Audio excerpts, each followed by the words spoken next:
నమస్తే ఫ్రెండ్స్.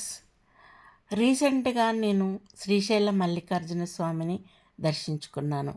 అనుకోకుండా నాకు శివయ్యని దర్శించుకునే భాగ్యం కలిగింది. మా ఫ్రెండ్తో ఒకసారి అన్నాను, నాకు ఉమామేశ్వరం చూడాలనుంది, వెళ్దామా అనేసి అడిగాను ఆమెను. తను అట్లాగే శ్రీశైలం కూడా వెళ్ళేసి వద్దామని చెప్పేసి బుక్ చేశారు తను. ఇన్ డిసెంబర్ 30వ తేదీన మేము ఉదయం 8 గంటలకు బయలుదేరాము. శ్రీశైలానికి చేరుకునేసరికి 1:30 అయ్యింది. అయితే ఆ దారి అడవిలో ప్రయాణము, ఆ ఘాట్ రోడ్డు ప్రయాణము అంతా చాలా బాగా జరిగింది. శ్రీశైలంకి ఎంటర్ అవ్వగానే సాక్షి గణపతి ఉంటారు. సాక్షి గణపతికి మనము వచ్చినట్టుగా ఆ గణపతికి మనం చెప్పాలి. చెప్పిన తర్వాతనే మల్లికార్జున స్వామిని దర్శనానికి వెళ్ళాలి. సో సాక్షి గణపతిని దర్శించుకొని, అయ్యా మీ దర్శనానికి వచ్చాం మేము అనేసి ఆ స్వామివారికి విన్నవించుకొని కాటేజ్ దగ్గరికి వెళ్ళిపోయాము. మాకు ఈవినింగ్ 5:30కి ప్రోటోకాల్ దర్శనం ఉంది. ఆ దర్శనం కోసం మేము గెస్ట్ హౌస్లో 4:30 వరకు ఉండి 5:30కి దేవస్థానానికి వెళ్ళాము. అక్కడ ప్రోటోకాల్ దర్శనానికి వెళ్ళిపోయాము. శివయ్యను మనసారా దర్శించుకొని, అసలు ఇన్ని సంవత్సరాల తర్వాత చూసేసరికి ఒక రకమైన ఆనందం ఏర్పడుతుంది. 20 సంవత్సరాల క్రితం వెళ్ళాను శ్రీశైలం. ఫ్యామిలీతో అందరం కలిసి వెళ్ళాము. ఇప్పుడు ఫ్రెండ్తో వెళ్ళాను నేను.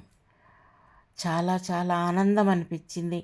మన వాళ్ళని చూసుకున్న ఫీలింగ్ కలిగింది అక్కడికి వెళ్ళి దర్శనం చేసుకున్నాక. తర్వాత బ్రహ్మరాంబ అమ్మవారిని దర్శనం చేసుకొని, అక్కడే అన్ని రకాల శివలింగాలు ఉంటాయి. ఆకాశలింగం, సూర్యలింగం, చంద్రలింగం అనేసి రకరకాలుగా ఉంటాయి. అవన్నీ దర్శనం చేసుకొని తిరిగి మేము కాటేజ్కి చేరుకున్నాము. నెక్స్ట్ డే మార్నింగు అక్కడ వీరభద్రస్వామిని దర్శించుకొని, ఆ గుడికి దగ్గరలో ఉంటారు, ఆయనను దర్శించుకున్నాక అటకేశ్వరం వెళ్ళి అటకేశ్వరుని దర్శించుకొని, అక్కడే లలిత అమ్మవారు ఉంటారు, ఆ అమ్మవారిని దర్శనం చేసుకొని తిరుగు ప్రయాణం అయ్యాము. అక్కడి నుంచి ఉమామహేశ్వరం చేరుకున్నాము 1 గంట వరకు. 31వ తేదీ డిసెంబర్ 31కి మేము ఉమామహేశ్వరం 1 గంట వరకు చేరుకున్నాము. ఆ ఉమామహేశ్వరుణ్ణి దర్శించుకొని కాసేపు అక్కడ సేద తీరి, చాలా చాలా బాగుంటుంది ఉమామహేశ్వరంలో. ఆ టెంపుల్ ఆవరణలో కూర్చున్నప్పుడు ప్రశాంతంగా ఉంటుంది. చల్లటి వాతావరణంలో మనం ప్రశాంతంగా కూర్చుంటే ఆ శివయ్య మనతో ఉన్నంత అనిపిస్తుంది. అతను దర్శించుకొని తిరిగి మేము హైదరాబాదుకు 5 గంటల వరకు చేరుకున్నాం.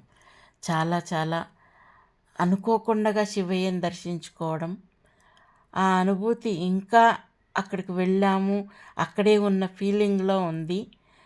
సో